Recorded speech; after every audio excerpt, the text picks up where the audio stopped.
Good afternoon, ladies and gentlemen. I'd like to quickly introduce myself. I am Bianca Quinol, a BSL 3 Social Studies student.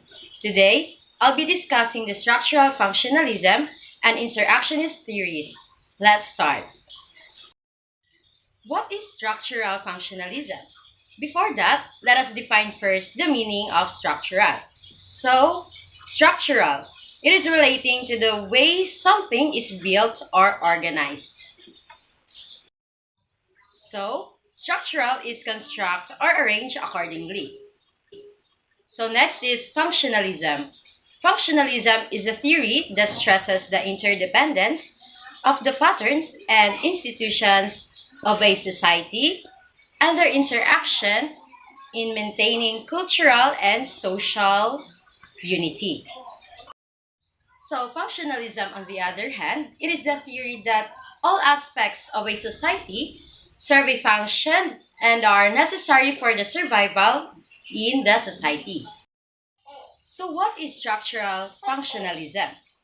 Structural functionalism sees a society as a structure with interrelated parts designed to meet the biological and social needs of the individuals in that society. To sum it up, structural functionalism is a macro theory that looks at how all structures or institutions in society work together. For example, of structures on institutions of society includes education, healthcare, family, legal system, economy, and religion. So who are the proponents of this theory? The proponents are as follows. First, Auguste Comte. Second, Herbert Spencer. Third, Talcott Parsons. Fourth, Robert Merton.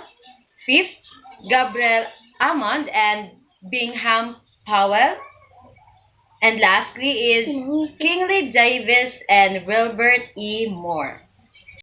Next, these are the key ideas behind the theory. First, systems have a property of order and interdependent parts. Second, or number two, systems tend towards self-maintaining order or equilibrium. 3. The system may be static or involved in an ordered process of change. 4. The nature of the one part of the system has an impact on the form that other parts take. Number 5. Systems maintain boundaries within environments. Number 6. Allocation and integration are two fundamental processes necessary for a given state of equilibrium within a system. 7. Systems tend towards self-maintenance involving control of boundaries and relationships of parts to the whole, control of the environment, and control of tendencies to change the system from within. The key assumptions about the theory. First, societies and social units have order and interdependent parts like a biological organism held together by a cooperation and orderliness. Societies and social units work toward the natural or smooth working of the system is towards equilibrium. Societies and social units, just as natural or external environments, are separate or distinct but adapt to each other. If one or more parts conflict with others, others must adapt. Criticism about the theory. In the 1960s, functionalism was criticized for being unable to account for social change or for structural contradictions and conflict. And now, let's move on to interactionist theories. What is interaction?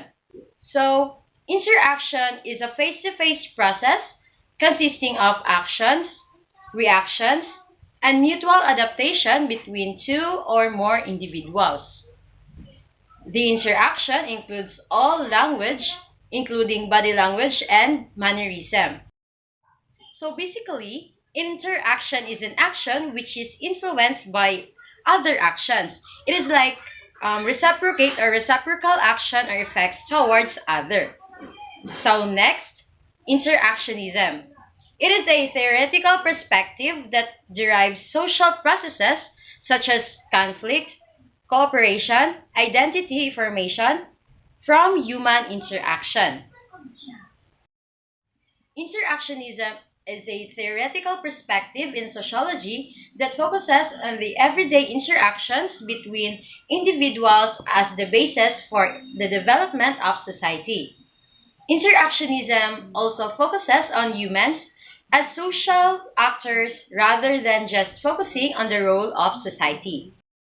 Interactionist theory has its own origin in the social psychology of early 20th century sociologists George Herbert Mead and Charles Horton Cooley. Symbolic interactionism. The differentiation made by Bloomer on following Mead between two basic forms of social interaction is relevant here. Mead's approach to symbolic interaction rested on three basic premises. First, the first is that people act toward the things that they encounter on the basis of what those things mean to them. Second, we learn what things are by observing how other people respond to them. That is, through social interaction. Third, as a result of ongoing interaction, the sound or words, gestures, facial expressions, and body postures we use in dealing with others acquire symbolic meanings that are shared by people who belong to the same culture. Bloomer differentiates among three types of objects. Number one, physical objects. For example, chair and a tree. Two, social object. For example, is that student or a mother. And number three, abstract objects that includes idea or moral principle. Thank you for listening.